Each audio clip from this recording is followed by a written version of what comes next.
ஓனாய் என்ன செய்யறது, காட்டுக்குள்ள இருந்து அப்படியே வெளியில வந்து வீதிகளில், வீடுகள், சிற்றூர் கிராம பகுதிகளுக்கு வந்து கோழியை பிடித்து தின்னுவது. தினம் கோழி எப்படி தின்னுட்டு போயிருதே அப்படின்னு நினைச்சு அந்த கிராமத்து மக்கள் ஒரு கத்தியை, கூர்மையான கத்தியை ஒரு இதுல கட்டி அப்படி வைத்து அதுல கோழி ரத்தத்தை தடவி விட்டு விடுறார். இந்த ரத்த வாடைக்கு அந்த ஓனாய் வந்து இந்த கத்தியை அப்படி நக்குது. அது நக்கும் போது நாக்கு அறுபட்டு ரத்தம் கொட்டுது.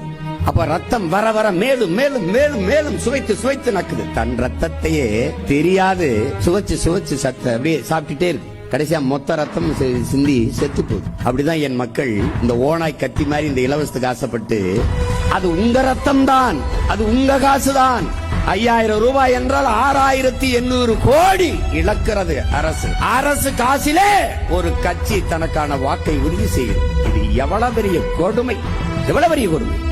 வாக்குக்கு 2000 காசு கொடுத்து உங்களுக்கு சேவை செய்ய ஒருவன் வருவானா? மக்களுக்கு சேவை செய்கிறவன் எதுக்கு காசு தருகிறான்?